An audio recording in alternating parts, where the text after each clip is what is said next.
out in the desert. Neighbors claimed they practice witchcraft.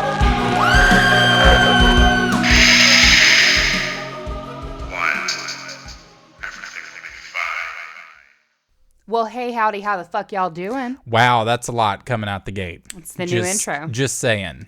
It's the new intro. That's a lot. I don't know that I can handle it. I'm coming to you with that kind of energy today, so you better get ready. If you ain't ready, you better get ready. Oh, God. You better. It's one of those episodes. It is. It's a Katie episode today. You just need to tell me how much editing is involved in this beforehand, because I don't know that I have the strength. I would say that the editing involved in this episode is more editing of the mind. And I would also go ahead and say that we are too dumb to cover this topic, but we're going to do it anyway. Oh, God. Because it was on my list. Bitch. I'm concerned. I'm just concerned for us all at this point. Like, I mean, we just gave them, like, a really fun, like, you know, what the fuck crimes. It was great. It was beautiful seeing, you know, all of the shenanigans that humans can come up with during this time, this crisis. That's true. And I charged up my energy to bring you this steaming pile of shit today. Yeah, so. She did. She did that. She did that, y'all. I did. Let me tell you, we ordered pizza tonight for like the first time in a long time for me. And I'm running it about that extra cheese double stuffed speed, if you know what I mean. Do you remember like when stuffed crust first became a thing? I do. How Wasn't brilliant it in the 90s, like late 90s, early 2000s? Yeah, it was like late 90s, when possibly. Stuffed crust technology. Stuffed crust. Stuffed crust. Stuffed crust technology. Yeah, when some brilliant mind said, what if we take cheese and put it in the crust of the pizza? You know, I bet they was fucking when they got that idea. Either that or it was someone who just really didn't like pizza crust, and they were like, listen, guys, there's got to be a way to make this better. Okay, I feel that. I feel that person. That's and me. I would agree. Mm-hmm. I'm not a crust eater. I like pan style crust. I like a nice thick crust, but I need it to be crisp on the outside. But I hate a thin and crispy. If you eat thin and crispy pizza, fuck you. That's what I had tonight. Fuck you. No, I like all kinds of pizza, but look, we're coming out here. We're offending people today. We're going to get the emails. We're going to get the Twitter. We're going to get it all. We're coming out the gate with, if you eat thin crust pizza, fuck you. That's all they're going to take from that is the thin crust pizza lovers are going to unite against the haunted heart. I just don't understand why you eating pizza, babe. Why are you not eating like some fucking so for me cheese crust? Yes. Why you ain't eating a crouton? Why you ain't eating them Parmesan crisps? Listen, and I eat those. They're good. For me, I love all types of pizza, but thin crust I can eat more. I feel like. Yeah, without feeling as guilty. Because it's cheating. It's cheating pizza. You got to take it. You got to take okay, all don't it. even talk to me, miss. I'm going to dab my pizza with a fucking napkin every time before I eat it. So to me, it with shit that to make is it look cheating. Shiny. So they spray it with that shit to make it look shiny that don't they also even. put on. Yes, like, you heard it here, Chinese folks. food. She's a blotter. I am. I will fucking stand behind my blotting. I'll stand behind it because you know how much fucking extra cheese I have them put on that motherfucker? Like, you do. I'm not going to make it to the end of the night if I don't blot. Mm-hmm. That is true. That is true. It's terrifying sometimes to the amount of cheese that you can consume. Here's what I like to do. I like to either be all good or all fucking bad. I like to be on that good, binging and purging. No, absolutely not. I'm not even gonna joke about that. No. Anyway, be good to your bodies and your bodies will be good to you. But also, if you're on your period and about ready to murder every human being who comes across your path, maybe consider a pizza instead. This is true. You know, maybe just be forgiving and give yourself the grace to have pizza instead of murdering everybody. Sound advice. Mm-hmm. There you go. All right, so are we ready to jump in? Are we just diving in? I believe so. Okay. All right. So what you got for me today, girl? You ain't told me nothing. I don't know nothing. I ain't seen nothing. I ain't That's all heard right. nothing. That's all right. You're gonna be in it. I'm gonna guide you. Like a I'm gonna guide virgin, you. I'm new to this. Okay. All right. So think back to the days of your childhood. Oh God. To days Whoa. and nights of endless imagination and play in the truest sense. Creating stories to tell yourself, acting out conversations and scenarios between dolls. Or maybe you were a writer as a kid like me and cooked up all kinds of crazy stories to tell your friends and scribble in wide-ruled notebooks that nobody would ever read, but later in life you'd look back on and feel an immense embarrassment over. In this time of wild imaginings, did you ever have an imaginary friend? Did I ever? Oh, are you posing that question to me? Yeah, you can Oh, answer. okay. I was like, I don't just want to hijack this No, beautiful moment that is very well written. Thank you. Did I ever have an imaginary friend? Yes, for like maybe all of an afternoon. Yeah. What was his name? Or her? I don't remember. I think I saw a movie that had like an imaginary friend in it. Oh God, there was a movie that had. God, I can't remember, but there was a movie about a kid who had an imaginary friend. I can't think of it. And it was this whole thing. It might have been a Disney movie. I don't know. But I was like, oh, that'd be cool to have an imaginary friend. And then I was like, wow, this is boring. Let me just go back to the dolls that are hidden under my bed, actually, and play with those instead. So, yeah. With it. But it I wasn't think I a had huge one. part. I think I had an imaginary friend, but I don't think it was like. So I was really close with my teddy bear, so we would hang out a lot. But I don't think that I ever really had. I think maybe I tried it once, but it wasn't like really an imaginary friend. It was just me trying to like fuck with my mom. But then my mom was like, "It's bullshit," and I was like, "Oh, okay." Like I was trying to get a reaction out of her, and I just got none, and so then I was done with it. I will say that did bring up, yeah, your bullshit. She was like, "No." I will say there was at one point, actually in high school, where I was sitting in the hallway at lunch and drawing, and I was just drawing this I was just drawing a face. It was like a scary demon face, but I remember like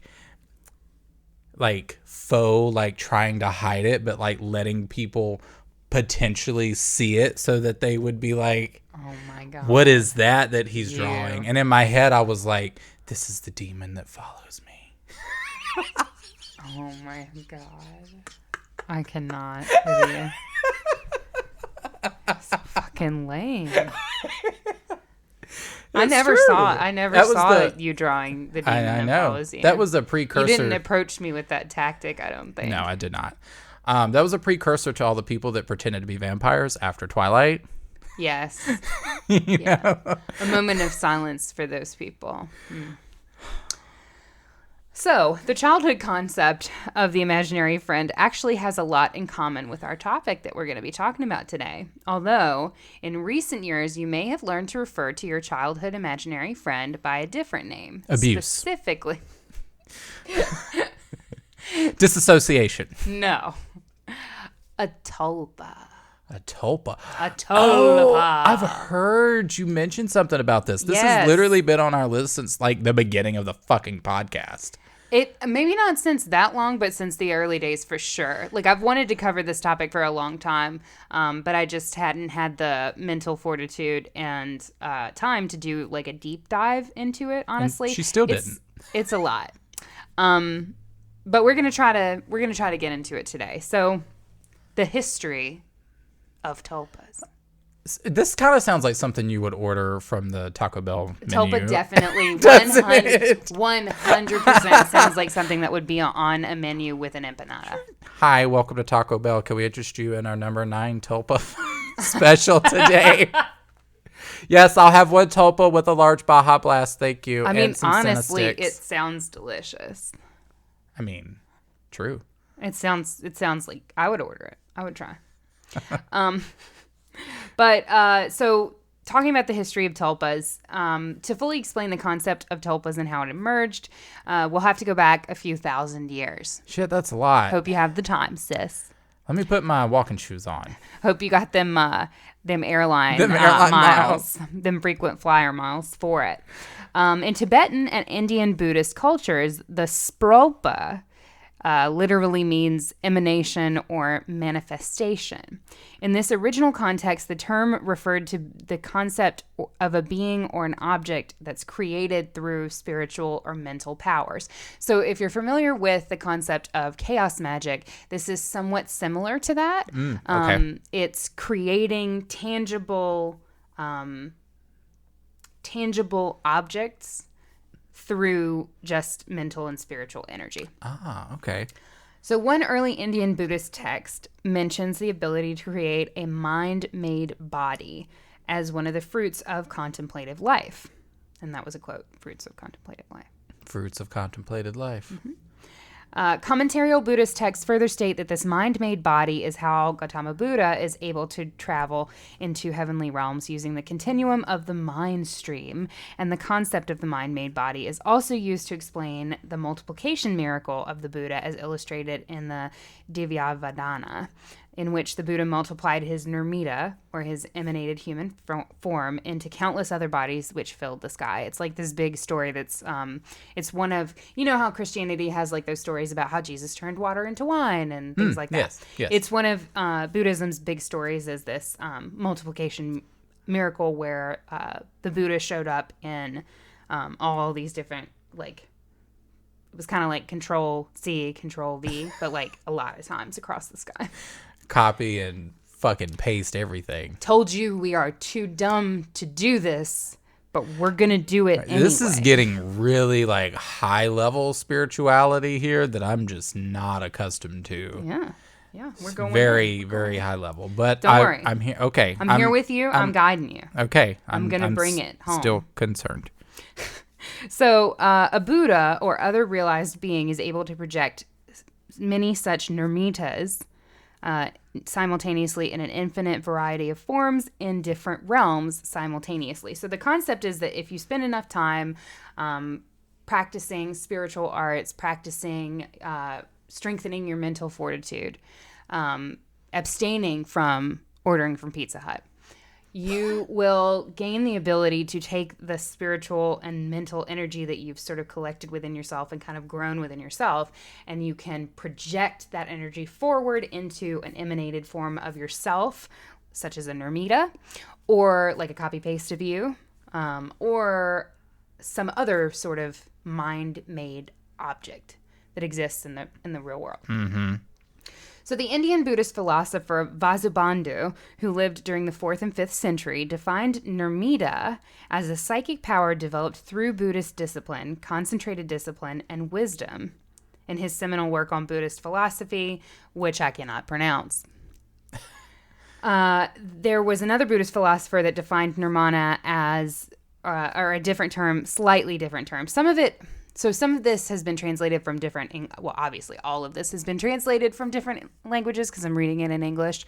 So there are terms that sound very similar that all kind of refer to the same thing. Mm-hmm. So there's a term called nirmana, which is defined as magical illusion and basically, quote, something without a material basis, end quote. This particular school of philosophy sees all reality as empty of essence, and all reality is actually seen as a form of nirmita or magical illusion. Okay. So you know when we get really tripped out on the show and I'm like, reality isn't real, it's fake, it's a construct. Yes. Same fucking philosophy. Uh-huh.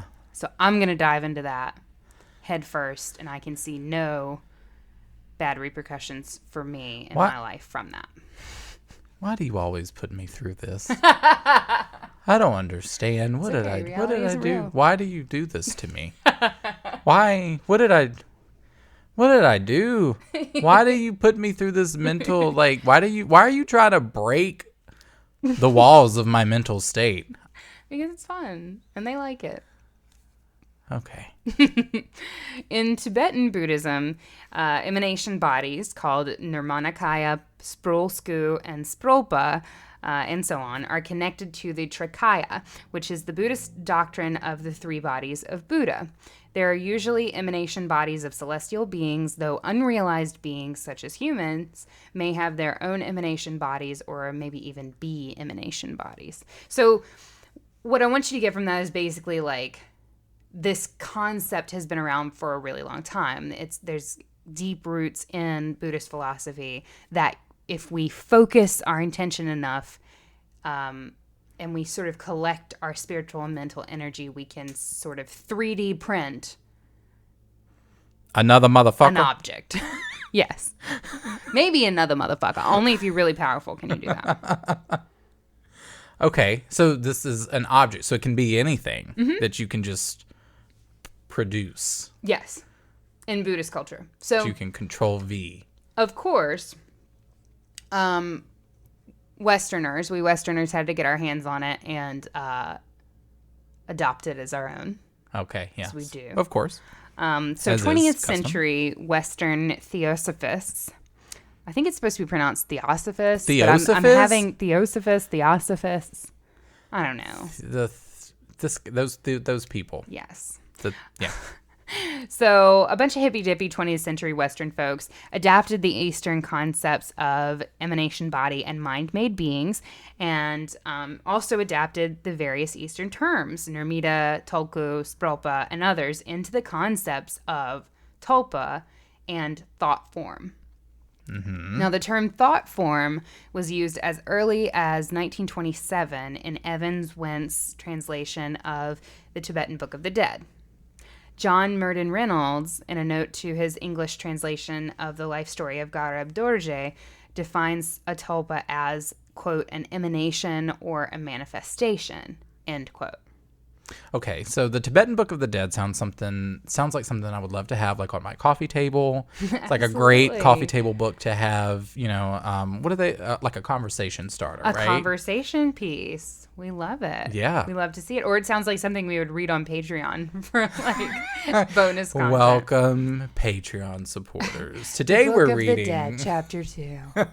the Tibetan Book of the Dead. And there'd be that sound when you turn the page. Ding. Chapter 3. Yes, so these were very much people in the 20th century who were they were sort of spooky bitches like we are, and they were sort of doing what we do as far as like researching like interesting like hippy dippy concepts. But I feel like they were a little bit racist. Probably. Yeah. From what I've been looking at. And they were a little bit, I feel like we try to go into topics like fully trying to understand and like really like get in there and see it from all the different angles. Mm-hmm. These folks were a little bit more on the appropriation side, shall we say. Right? Because they were presenting this, of course, as like their ideas, right? But of course, it's all of this Buddhist philosophy, most of which they're misunderstanding and misinterpreting. They're like, we took this ancient philosophy and we gave it a new name. We called it Tulpas. Yeah, we Now just it's kind of ours. took all those terms that have like those like little minute details that kind of separate them from each other, and we just mushed them together. It's fine. Tulpa. Isn't that a city? Into a tulpa. You're thinking of Tulsa. Oh. But I was going to make that joke later because every time I typed Tulpa, it wanted to autocorrect into Tulsa. Tulsa. Tulpa, Oklahoma. Tulpa, Oklahoma. Yes. Home of the Tulpas. So another one of those 20th century Western theosophists or theosophists, whichever way you want to slice it, Alexandra David Neal claimed to have observed the magical, mystical practice of creating tulpas in 20th century Tibet. Now, she described tulpas as, quote, magic formations generated by a powerful concentration of thought, end quote. David Neal believed that tulpas could develop a mind of their own, writing, quote, once a tulpa is endowed with enough vitality to be capable of playing the part of a real being, it tends to free itself from its maker's control. This, say Tibetan occultists, happens nearly mechanically, just as the child, when his body is completed and able to live apart, leaves its mother's womb. Which sounds like she's advocating, like, it sounds like what she's saying there is that, like, once the tulpa becomes, like, fleshed out enough, it literally just rips itself out of your body. Oh, okay. So I'm over here thinking like, all right, if this Tulpa is alive and it ain't paying no bills in his house, it needs to get a job or it needs to get the fuck out. For real. Either that or the Tulpa inside your body is just like, I am so done with this fucking Please trash fire. let me go. Let me the fuck out. Let me just rip out this bitch fucking face hugger style. Get me out now, okay? This is what, all of 5 to 6 foot of just bone and flesh and just absolutely horrid. And I completely understand. So this chick, David Neal, also claimed to have created a tulpa in the image of a jolly Friar Tuck-like monk, which later developed a life of its own and had to be destroyed. A jolly fat monk? Kind of sounds like Santa Claus. It does. A little bit. Just saying it. It does. But she said Friar Tuck, so it's more like Robin Hood. Like, think brown robe, not red robe. Oh, okay. There you go. She did, though, at least raise the possibility that her experience was illusory, saying, quote, I may have created my own hallucination, end quote. Although she claimed that others could see the thought forms that she was creating, including the monk. So, of course, this whole concept of a thought form was very intriguing to Western occult practitioners. Occultist William Walker Atkinson, in his book The Human Aura, described thought forms as simple ethereal objects emanating from the auras surrounding people, generating from their thoughts and feelings. Which to me, I mean, although it has absolutely fucking nothing to do, for the most part, with the original, like, Tibetan and Indian Buddhist, like, concepts, that's one of my favorite definitions, I think, in having researched. I can see that. That it's, that, I guess, my favorite because I think it's the most legitimate definition. That it's something that is ethereal, that's emanating from the auras around people and is generating from their thoughts and their feelings. Okay, yep. I can get with that. He further elaborated in another one of his works, Clairvoyance and Occult Powers. All of these are coffee table books, by the way. Around here they are. He talked about how experienced practitioners of the occult can actually produce thought forms from their auras that serve as astral projections, which may or may not look like the person who is projecting them, or that might appear as illusions that can only be seen by those with, quote, awakened astral senses, end quote. Oh, so for woke people. Yeah, you can only see Okay. my thought form emanating from my aura if you're woke. Well, if this is true, like, can we start doing this and have like these people fucking come do this podcast every now and then? Like, I mean, that would be great. A Like, Tulpa to record this podcast. I mean, welcome to the fucking New Age Tulpa podcast, y'all. Maybe Like, they'd be fucking talented. Actually, maybe we could what? take that idea, put it in your fucking back pocket. We're gonna circle back to it later. The idea of the New Age Tulpa podcast. Anyway, moving right along. The Theosophist Annie Besant, in her book Thought Forms, actually divided the thought forms into 3 different classes. The first were forms in the shape of the person who creates them. The second is forms that resemble objects or people, and they become ensouled by nature spirits or by the dead. And the third are forms that respect, quote, inherent qualities, end quote, from the astral or mental planes, such as emotions. Okay.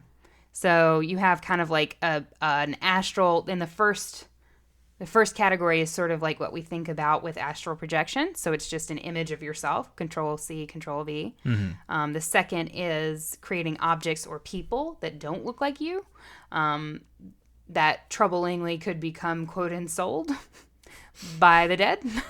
Seems like it might be a problem. So like you would create, it's almost like creating a vessel that the dead could inhabit. Yes. Which sounds like a loose end.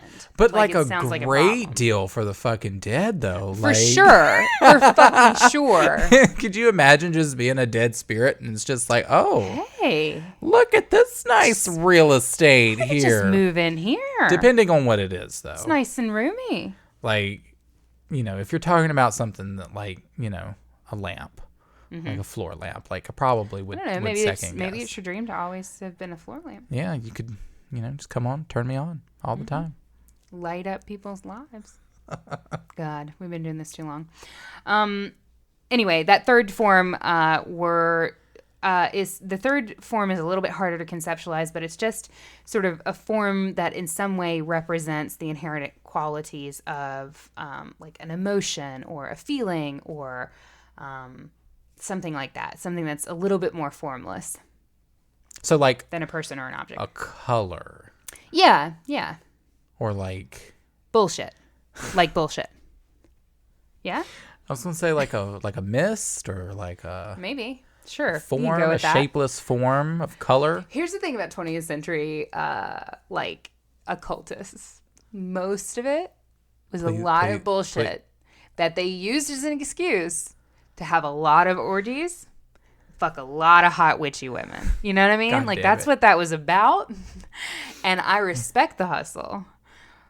But I also know that most of it. If we get attacked garbage. by these fucking occultists on Twitter, From the 20th century, they're not coming back. Sis. Maybe they They're had their gone. fucking four. And by Aleister Crowley come. Let me tell you what. If Aleister Crowley comes back from the fucking realm to correct me on Twitter, I stand. I stand it. Yeah, but their followers, their followers would definitely check us on Twitter. Probably, for sure. But tell your boss to get in touch with me then. They can send an email. Aleister Crowley just shows up in my fucking bedroom tonight. It's not going to be good for me. Listen, Actually, it wench. could be a good night, depending. Probably. He was a wild dude. He liked to get down, for sure. See if he It can would be a much join more us for an interesting episode. quarantine. Yeah. Definitely. Have a hot take with our new hot guest. takes with Aleister Crowley. Hot takes with the spirit of Aleister Crowley from this space. Yeah, I mean, shit, I'd be down. Oh, that's Aleister Crowley. He's gotta let Aleister me Crowley's know, girl. texting. He's like, hey, bitch, no. sup? No, that was Plant Nanny reminding me to drink some water. What a joke that is. All right. I'm fully keeping that in there. You should. You should even keep me hitting the table in. Okay, so that's the history lesson. I'm not going to bore you anymore with that. So now we're going back. I mean, I was excited. Well, like, that was good. great. Well, I'm glad, sis. I'm glad it's going well. But we're coming back to the present day. Okay, so we're getting back in our little time machine. Coming We're back in quarantine. Not quite the present day. So around 2009. The concept of tulpas began to rise in popularity on internet forums like 4chan and Reddit. Online, communities of so-called tulpamancers emerged to offer guidance and support for those interested in the practice. Now, these communities gained popularity when adult fans of My Little Pony created forums for tulpas of characters from the My Little Pony television series. These fans attempted to use meditation and lucid dreaming techniques to create imaginary friends. A 2016 survey, which was published by the Oxford University Press, by the way, very reputable source. Oxford University. By Samuel, I'm going to say his name wrong, but I'm very sorry. His name is Samuel Vicieri. He's professor of social and transcultural psychiatry at McGill University, so he's legit too. He explored this community's demographic, social, and psychological profiles. These individuals that call themselves tulpamancers treat tulpas as a, quote, real or somewhat real person, end quote. Why does Tulpamancer sound like a fucking Yu-Gi-Oh card that I had back in the 100%. day? It does sound very Yu-Gi-Oh! Specifically Yu-Gi-Oh! Like fucking dumb as fuck. You're gonna get us YouTube comments. You better quit. You're gonna get No, us it's corrected on fine. YouTube. It's totally fine. I'm just kidding. But it does. It does You'd quite be like, sound you know like. what's dumb as fuck? Yu-Gi-Oh! Bitch. I love Yu-Gi-Oh! I used to play. Yu-Gi-Oh's great. No, it does I sound liked like the one with the dragon. What was his name? Blue Eyes White Dragon, Yeah. Red Eyes Black Dragon, No, There was both. the boy that had the dragon. Seto Kaiba. That's the one. He had the hair in his face. Yeah. I mean, they all had hair in his face, but he had the dark hair in Yeah. his face, and like he wore the suit. Yep. I appreciated him because he Or- put effort into oh, yeah. his appearance. 'Cause he would dress up. I always liked Pegasus, Maximilian Pegasus. He was the one who had all the crazy cartoon monsters. It was a little bit later in the series if you didn't watch like the full thing, but he was really cool. He was definitely a homosexual. Had long white hair, wore a red suit, and just I was think all my guy about his wore two either a monsters. white suit or a blue suit, but I know that blue. he was the Mostly blue. Yeah. Yeah, You're talking and about Kaiba. he had like darkish Brown hair. bluish, yeah, Dark brown hair. brownish bluish hair. I'm Like, I mean, literally it was am real telling dark. you it's fucking Kaiba. Yeah, Kaiba. Kaiba. Good. He was definitely a dom for sure. We love a tall, thin, forceful man, with consent. So, and it it doesn't hurt if he has a dragon, right, ladies? And manfolk and whatever you want to be. Okay, so these guys who called themselves Tulpamancers treated tulpas as a real or somewhat real person. The number of active participants in these online communities is in the low hundreds, which means, obviously it's a pretty tight-knit community. We're aware with the low hundreds. And there's very few meetings in person that have actually taken place. These folks belong to, quote, primarily urban, middle-class, Euro-American adolescent and young adult demographics, and they cite loneliness and social anxiety as an incentive to pick up the practice of tulpamancy, end quote. And I'm quoting there from that article from Samuel Vicieri on the demographics of this group.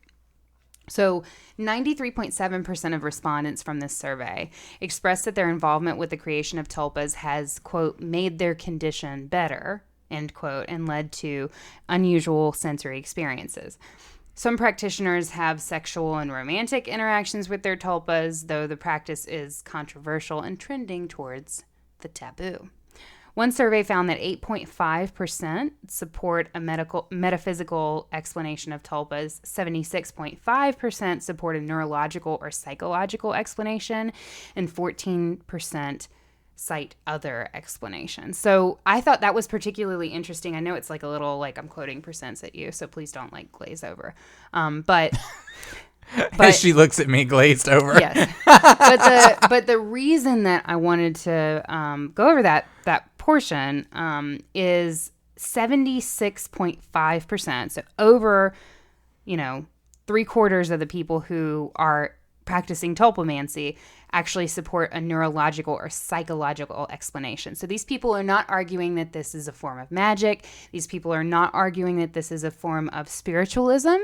By and large, these people are arguing that this is scientific, this is neurological, this is, coming from a science perspective. They're not coming from a spirituality, mystical. Or like an occultist. They are like, not coming from the occultist Yeah. sort of perspective. They're Okay. coming at it from, science. Sure. Okay. At least through their own perspective, right? Yes. So nowadays on the internet, sources of information on tulpas abound. There's the Tulpa Time podcast, which posts to YouTube. Oh, okay. Although their most recent post was like 5 months ago. The Tulpa Time podcast. Postcast. Postcast. Welcome to the postcast. The Tulpa Time podcast is hosted by Lyrical and Longbow. And it features information on, everything that you need to know to create a tulpa. And I listened to several of their episodes while creating the research for this episode. There's also tulpa.io. There's countless Tumblr pages. Alava.io. And there's tulpa.info, which appears to be, you guessed it, one of the leading sources for information on tulpas online. Oh, I'm so glad. Tulpa.info. Tulpa.info. So tulpa.info was so I spent a lot of time on these websites, kind of like combing through, and I do feel like tulpa.info is like the main sort of, I guess, hub of activity, because there were a lot of like the Tulpa Time podcast referred me there. Some of the other like videos and stuff and sources that I was looking up on tulpas were referring me back there. And it was at that site that I found what I felt was kind of not a manifesto, but for lack of a better term a manifesto of tulpamancy, and I wanted to share that with you. So it's like Metro Center for all of this stuff. Yes. Yeah, I think Okay. I don't think anybody who's out there creating a tulpa has ever not been to tulpa.info. Does that make sense? But has anyone from tulpa.info created a tulpa? Yes. Lots of them. That's what it's for. All right, cool. Good question. Just wanted to know. Great question, caller. Try again. All right, so I'm going to read this verbatim because I think the positioning here is interesting. So, a tulpa is an entity created in the mind, acting independently of and parallel to your own consciousness. They are able to think and have their own free will, emotions, and memories. In short, a tulpa is like a sentient person living in your head, separate from you. It's currently unproven as to whether or not tulpas are truly sentient, but in this community, we treat them as such. It takes time for a tulpa to develop a convincing and complex personality. As they grow older, your attention and their life experiences will shape them into a person with their own hopes, dreams, and beliefs. You'll create a tulpa by imagining a person in your head and treating them as a person. The exact mechanism is unknown, but as you give a tulpa attention and believe it can be a sentient person, it will grow into one and act independently of you. At first, you will be narrating to your tulpa, speaking to it and visualizing it in your mind, and with time, you'll be able to communicate through various methods, which will be described in the next section. Keep in mind that when a tulpa starts talking, it doesn't mean that they are complete or finished by any means. Like any person, a tulpa is never done, and you shouldn't be going for a finished tulpa when you make one. You should be focused on nurturing and teaching your tulpa and allowing them to grow as a person with you, while at the same time, you learn about yourself and grow as a person in turn. It takes time and effort to make a tulpa into a self-sufficient and balanced individual, and their independence and personality will grow and flourish over time, like any regular human beings. Creating a tulpa means committing to raising and living with another person, and this is a lifelong commitment, not one that ends when your tulpa starts speaking. Pretty much every tulpa has a form, an imaginary body they identify with. This form can be anything from a regular human being to a cartoon character, an animal, or anything else you can imagine. Of course, regardless of their form, they still have a human mind. You can interact with your tulpa's form by visualizing it in your mind. Most people do this in an imaginary setting called a wonderland, which is a persistent place you imagine yourself and your tulpa being in. You'll be able to change your wonderland at will and make it as normal or as fantastical as you want. There are no limits. Many tulpas tend to spend their time alone in such a place, but it's not required at all to have a wonderland, or to give your tulpa a form for that matter. Note that the form doesn't have to be just a visual image. The word is often used as an umbrella term for a tulpa's looks, voice, their smell, the feeling of their skin, and everything you can sense of their imaginary form. So this just, all right, first of all, this sounds like a lot of work, sis. And like, I couldn't even keep my Tamagotchi alive, much less this fucking, 100. much less this fucking Tulpa. It's a lifelong fucking You're not commitment. responsible enough for this. A lifelong commitment? Lifelong commitment. A lifelong commitment? I actually, No. when looking through YouTube videos, there was somebody who was really stuck on that lifelong commitment thing. And she was like, just remember, like, when you create a tulpa, like, you better be ready to take care of it and, like, raise it and whatever. Like, I am fostering someone else's tulpa that they just got bored with. And she has so much damage from this that I'm trying to coach her through. Talking about the tulpa. Oh my, that's a lot. It was a lot. It was a lot. It's like going to a fucking, it's just like going to the fucking pound or something, and you just like are looking at all of the empty cages that just have tulpas in it, and it's like, I can't believe that these were abandoned tulpas. And let me just, oh look, that one looks so cute. Let me just adopt it into my fucking mind forever. No, it's too much work for me. This is too much of a commitment. I can't deal, like I said, I can barely keep myself alive. All right? I can barely talk to my own fucking self, much less a separate fucking entity within my own mind. Mm-hmm. You know what I mean? Mm-hmm. It's not for me. It's not for me. I'm glad it's for some people, but for me, no. Yeah. So there were a couple concepts that I wanted to look at a little closer in that little description. There's this concept, and it wasn't directly referenced in that little write-up from tulpa.info, but it was sort of talked about indirectly. It's the concept of personality forcing. So people who are creating a tulpa are encouraged to imagine the tulpa's physical traits in minute detail and outline their personalities. You're supposed to focus on things like how would they respond to stimuli? Does the tulpa find spiders scary or cool and interesting?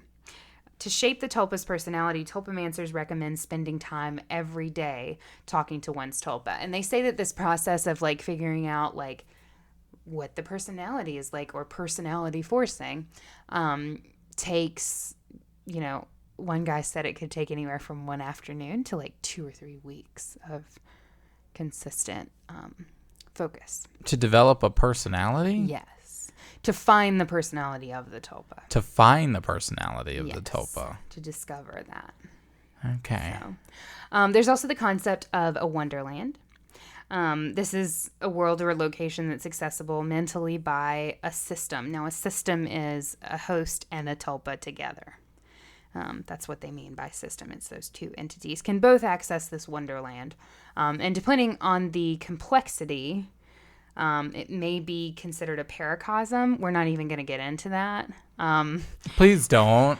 Please don't. But basically the wonderland is where the tulpa is when you're not connecting with them and also when you are connecting with them. Like, so you go there in your mind to connect with the tulpa. Huh. Yeah. I don't know. I don't know about it. We're getting a little. It's getting a little much for me. Okay. Well, let's charge forward then. Please. 2 more concepts, actually 3 more concepts that I want to introduce you to. There's more? Oh, there's more. There's more. So once you have formed your tulpa in your mind, it has this like physical form, or maybe it doesn't have a physical form. They go back and forth on that. Some sources are like, you have to know exactly what it looks like and what color raincoat it wears and blah, blah, blah. And then other sources are like, if you just want it to be a floating orb of light, it can be that too. And it's like, what? But almost everybody considers the end game of creating a tulpa imposition. Now, imposition is an advanced technique where you are basically hallucinating your tulpa with any of your senses. When this skill is mastered, tulpas will seamlessly fit into reality as you see it with your own eyes, according to tulpa.info. And you'll be able to hear them speak, smell them, and even feel the texture of their skin and clothes as if they were really there. Of course, they won't become physical human beings, and unless you delude yourself, you won't believe that they are. These are controlled hallucinations, but even so, you'll be able to interact with your tulpa in a much more real way through imposition. I don't like where this is going. I don't want to smell my tulpa. I just don't think a tulpa would smell nice. Maybe it did. I guess if you decided it would. I mean, I guess, but like this is getting a little like Yule Lad's spoon liquor in the fucking corner for me. All right, well let's go to our last concept that I just I don't wanted like to the pull way you out said here. that. It's called possession and Oh switching. God! Yeah. Okay. No. Here's what tulpa.info says about possession and switching. Okay. Besides interacting with your tulpa yourself, you can learn to give them control of your body. This is called possession. Ah. They will be able to move by themselves, learning to be able to do whatever they want, be it practicing a hobby, using a computer to talk to people or play games, or anything else that you can do yourself. Some people get possession down before hearing their tulpa's mind voice, making the tulpa able to communicate through writing or typing things to the host. With time, you can learn to stop paying attention to your body entirely while your tulpa is in control. You'll be able to ignore your body's senses and take on imaginary ones, essentially becoming able to lucidly dream while your tulpa does what they want in your body. This is called switching. Listen, my version of a switch is not that. That's what I'm saying. That's all I'm going to And it ain't no Animal Crossing neither. No, ma'am. It's not from Nintendo. I just don't. I don't like this idea of like, I don't know. To me, it kind of seems a little bit like, it reminds me a lot of like DID. And trying to like manifest that, like you're trying to manifest an altar. Yeah. So there's a lot of back and forth about that. The folks who are in the Tulpamancy community, they really, really, really don't like being compared to dissociative identity disorder or multiple personality disorder. It's been known by different names. They really dislike that sort of connection, that comparison, but a lot of people make that connection because with this concept of switching, you know, you're giving another consciousness, another entity, supposedly control of your body, right? So it is very DID-esque. But they argue that the tulpas are controlled and cannot exceed the boundaries of the host. Until it fucking does. And that tulpas cannot take control of the body without the host's permission because it's a neurological thing and this is a control.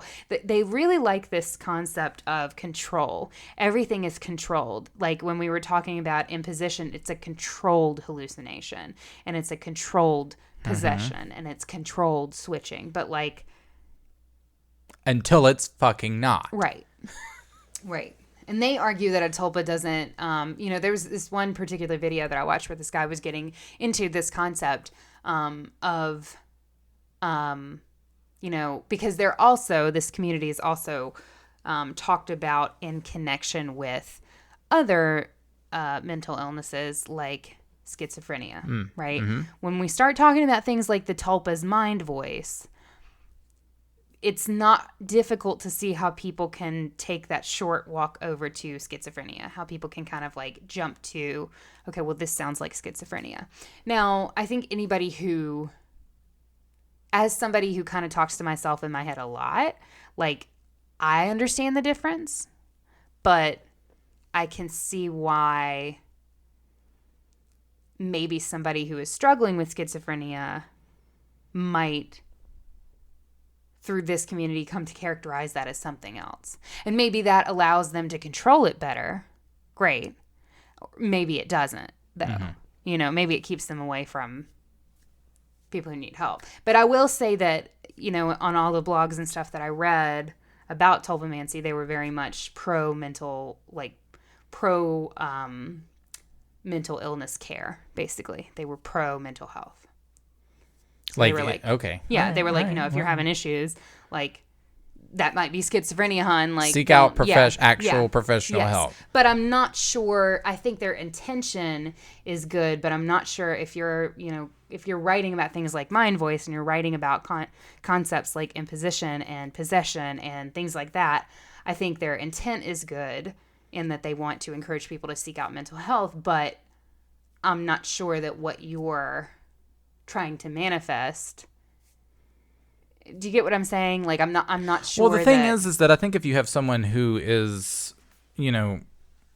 prone to certain mental illnesses like that, it's something that could almost exacerbate that. Yes. You know what I mean? And it's not really, it doesn't, like, yes, you can sit here and say like, oh, do what's right for you, check, go get professional help and yada, yada, yada, and all of that stuff. But like, you're still like potentially contributing to that. So just because you throw up a red flag doesn't necessarily, abscond you from, your impact to those people. Yeah. I have a lot of thoughts about it. I have on the one hand, as somebody who is a really creative kid and as somebody who is making up all these crazy stories, like that I found the portal to Narnia in my closet and shit. Did you? No. But like I would make up stories like that and they would be incredibly detailed, and because I had that sort of imaginative energy that just kind of like flowed and I didn't even have to fucking do anything, and I wish that I could have that back because now I have to do lots of things. But I kind of had a mind for imagining things, right? And I got a lot out of that. So I can looking at it through that sort of frame of mind, it's kind of cool because it's like, oh, well, you can kind of like craft this thing and shape this thing and it can be whatever you want. But then, these people take it really seriously. They're like, this is a lifetime commitment, like with the lady who's fostering somebody else's tulpa. And it's like, I mean, they do talk some about how unintentional tulpas can get created. So like writers, when they're trying to figure out characters for stories, they put so much mental energy and effort into like fleshing out that character for the story that they create, sometimes, according to these people, an unintentional tulpa. Well, if you think about it, like, that's an interesting way to think about it, because if you think about writers who create characters that, then become popular and then become, realized by, like, if they're brought to film, or actors, you know what I mean? It's like, I don't know, when you mentioned that, it just kind of drew a parallel to, like, something going from, like, an idea in a person's head to, like, a tangible thing. Right. So, I mean, yeah, okay. Yeah. And there is sort of I know we're kind of looking at the critical side, but there is a beneficial argument that can be made for tulpas, because people, online in the forums, people were talking about, that they had imagined that they were really shy and really, like, quiet and kept to themselves, and they had imagined a tulpa that was like really outgoing and really like popular and just got along with people really well and wasn't scared of anything, and they sort of would put that tulpa on. They would I guess through possession they would switch, right, and become that person or that tulpa when they needed to, like, get a job. Or so there's this concept of creating tulpas that can, like, help you with things that you're not good at. But at the end of the day, in my opinion, and this is just my opinion, like, that's you, baby. Like, that's a piece of you that you're bringing out. And you may be manifesting it through this other being that you've created to house that part of you so that you can connect with it more easily. But that's been you all along. I mean, I don't know, baby. I would say that, like, it reminds me of, like, putting on a customer service voice, and I'm here to tell you that's not me. That's not me at all. That very well may be a fucking tulpa coming out of me. It might be. It might be. Need to speak to the manager. Hi, how can I help you? That's not me, baby. That's the fucking tulpa. And then, what's scary is that, like, being in that situation and then just, like, saying, like, oh, yes, I am the manager, and then coming up, but then, like, struggling to hold up a sign that's like, help me. But, like, still having this craze to, like, smile on. Yeah. And it's just like, help me. That's what happens when your tulpa takes It's control, my tulpa. I guarantee you that customer will just leave you the fuck alone and 100%. leave. Yeah. And then you'll be okay. There you go. I'm using that next time. I'm putting that down in my notebook. It's my tulpa. It's your what? It's your chalupa? Yeah, so, I mean, I think there's a case to be made there that, if it's, again, going back to that study that was done, most of the folks who are involved in tulpamancy are more introverts. They're, maybe people who struggle with, having relationships with other people, or people who are feeling lonely, or what have you. And if this kind of helps them feel less lonely or helps them access more industrious, inventive parts of themselves, like more confident parts of themselves, then, there it is. There's a video that you can find. Who did that? Fusion? I think Fusion YouTube channel did it. It's just Fusion in all caps. I don't know if it's like sounds like a great bar. Yeah, but they did a video of this guy who went and interviewed this woman who has a tulpa. Her name is Sam, and her tulpa, I forget the tulpa's name, but she herself is very shy and very, like, introverted, and she talked about how she struggled with depression, and her tulpa is very much not. Her tulpa is very, like, talkative and easily connects with people, and she said that, through that, she's glad that she created this tulpa, and that through creating this tulpa and interacting with him, she has sort of, it's helped her with her depression. I mean, okay, do what you got to do. Yeah. To help yourself. It doesn't appear that these tulpas are like mean-spirited. I thought we were going to get into some like Well, bad stuff. Okay. well, Okay. you know, it wouldn't be the Haunted Heart if we didn't go there. I was like, all So right, you know well, I'm gonna go there. Katie's like, well, let me just put a fucking knife right in that dream for you. Fucking slit it open and then watch as you were sprayed in its blood. So here's the thing. What I went in with is a little bit different than what I got after doing the research. And this often Everybody happens on to this us. episode right now Yeah, yeah. in this podcast. That this often happens to us when we get these ideas for topics, or they're suggested to us through email. You guys suggest what topics that you want us to cover. Shoot us an email at thehauntedheartpodcast@gmail.com. We'll add it to our topics list. And you know, sometimes when this, as Kenny said, this idea has been with me for a long time. And what I kind of envisioned going in is that, you know, being outside of the tulpamancy community, I thought we were going to get into like tulpas in a sense of, because we are collectively scared of something, we then, all of that fear energy manifests that thing, and that thing becomes a reality. And that was kind of what my concept of a tulpa is. But when I started researching it, obviously, having now listened to the bulk of this episode, it's very different sort of thing. It's a very individualized sort of thing, and it's a very sort of non-threatening sort of thing, and control is emphasized at every step in the process. Even though we're using words like possession and switching, just want to say those are words being used. Yeah.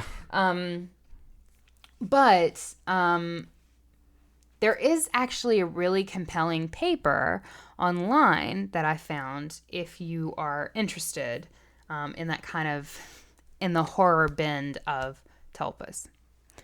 Okay. So it's called Facing the Slender Man, and it's by Shira Chess and Eric Newsom, which is part of a larger book called Folklore, Horror Stories, and Slender Man, the Development of an Internet Mythology. Now, this paper, like many others, posits that Slender Man is actually a tulpa brought to life by collective thought. So first created in June 10th, 2009, on June 10th, 2009, on a thread on the Something Awful internet forum in which users were challenged to create paranormal images using Photoshop, Slender Man has become the stuff of legend. Mm-hmm. Yes. He fueled a 2012 video game, a movie, and a documentary on the attempted murder that two 12-year-old girls carried out in his name in Washington State in May 2014. I believe we've referenced that case on the show before, actually, Yep. a while back. And on our Netflix and Kill. Slender Man has been compared by some to a kind of psychological software virus that once it takes up residence in your brain cannot be evicted and draws some power from the corner of your mind that it occupies. So I'm not really sure on the whole Slender Man as a tulpa thing, but I do kind of wonder about Slender Man, about other concepts that we've yet to even dig into on the show, like Mothman. Mm-hmm. Is it possible that simply by believing in something as a collective, and that by directing thought energy and fear towards that concept, that we could cause that concept to in some way manifest and become more real? Are there parallels between the concept of voodoo not being able to hurt you if you don't believe in it, and the concept of tulpas existing simply because they are believed in? It seems possible to me. And as we know, the power of the mind can be very suggestive, and reality is, for all intents and purposes, a mental construct, which is malleable and changeable by thought. Would also throw in the horror concept there if you think about the character Freddy. Mm-hmm. You know what I mean? Like, his power is drawn from the fear that you have of him. And if you don't fear him or if you forget him, he ceases to exist. Right. So definitely, I think that's an interesting perspective on that. Mm-hmm. And I would say, like, yeah, I could get into that. Mm-hmm.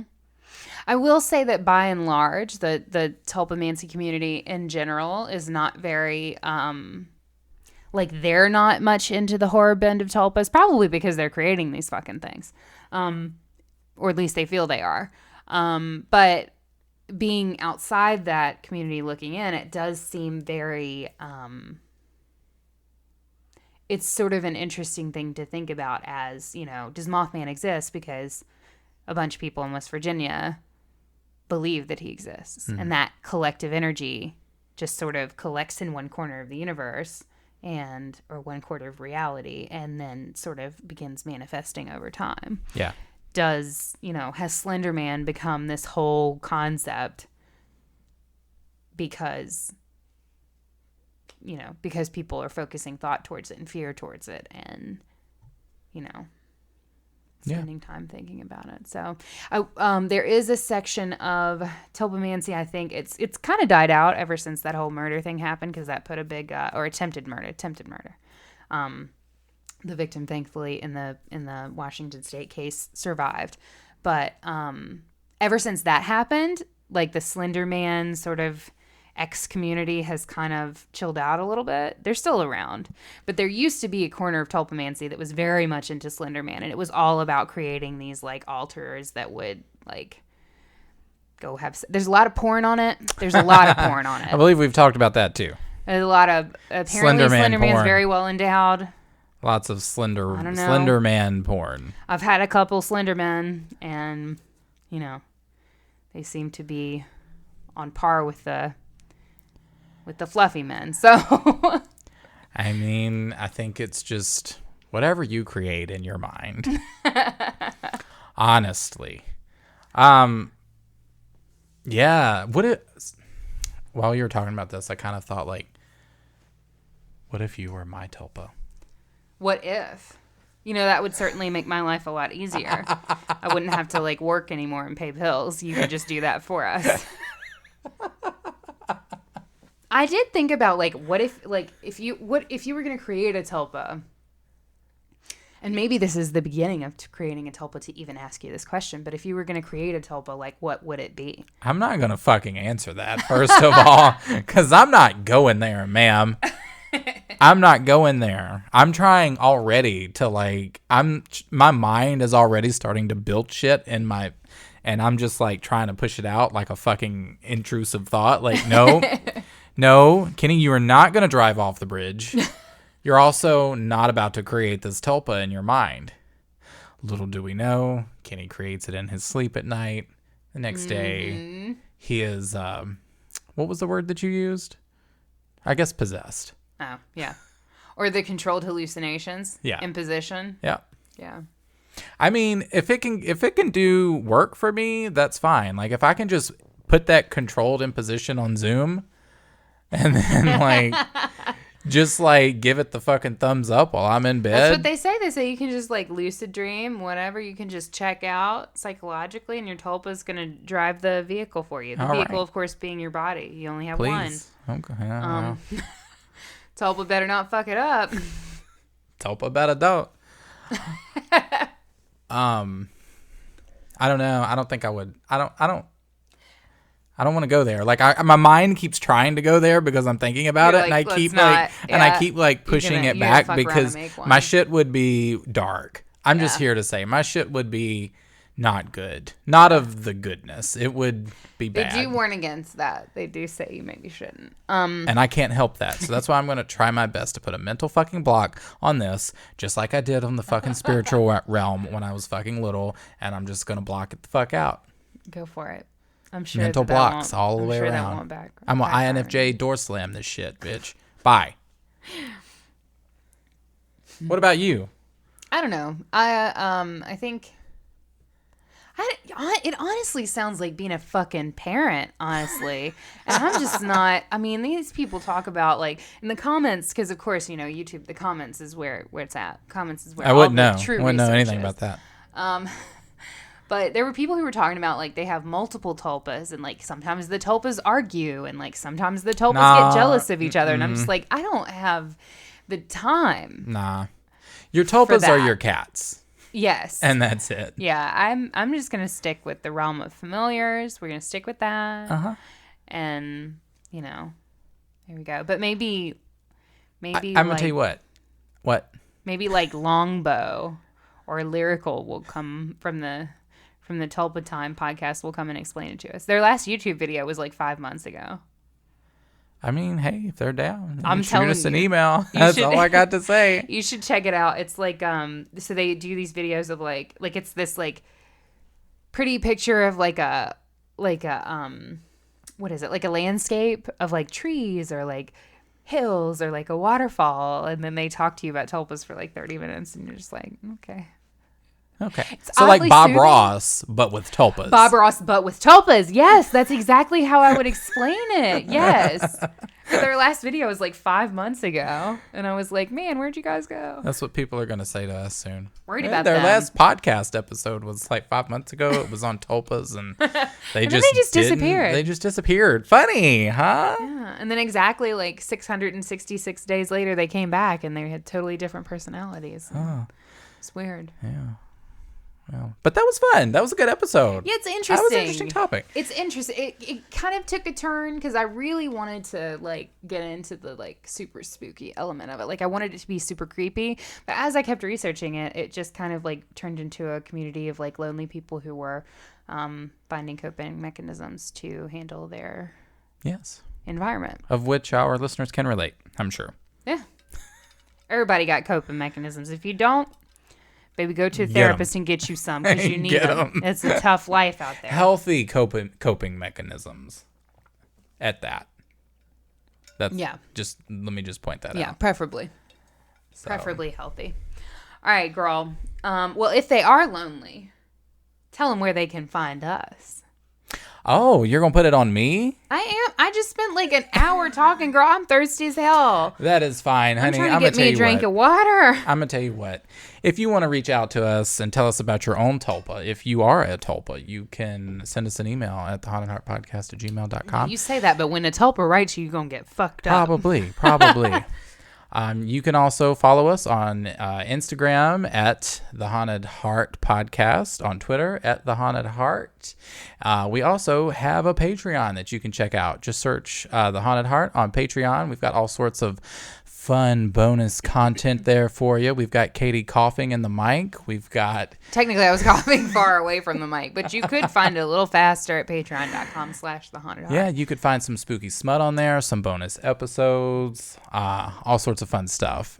You can get an invocation on this show if you would like. You can. You can check it all out there. What the fuck else do you talk about? When you can send us an email. I already if said you have that. a particular... Did you? I did. I said that was the first one I said. Well, please email us. We're lonely. Oh, I did have one. Speaking of emails, I did have one thing I wanted to talk about. Oh, while she's finding that, also no, my phone's review gonna us. die. I'll do it next episode. Just leave them hanging. But no, for real, you can. If you enjoyed the show, please leave us a review. You can do it on our Facebook page, where you can also check us out at The Haunted Heart, or on what's that app that we use? Podcast, Apple Podcast. Leave us 5 stars. Stitcher, review all us. that shit. If it's funny, we'll talk about it. Read and it. then we also have a pretty cool Facebook group too, as you know. You may or may not know if you're a part of it already. You can go search our Facebook group, and a member of our Murder Mod Squad will approve you, hopefully. Unless you are a tulpa, then we might consider it. We may or may not consider it. Whatever. I consider We've got it. great I'll let people you on in. there. Shit. If I get your request, I'm letting you in, Tulpa. All right. Well, there's that. And then... This went downhill quick. Listen, All you can't right. just put this on me. You cannot just put me in the spotlight. You did well. You can't just put me in the spotlight. It's You okay. have Me to and the 3 understand. people who decided to listen to the end of the episode are applauding for you. And while we're applauding, we're going to focus our mental energy. Yes, we are. And we're going to... Stay spooky.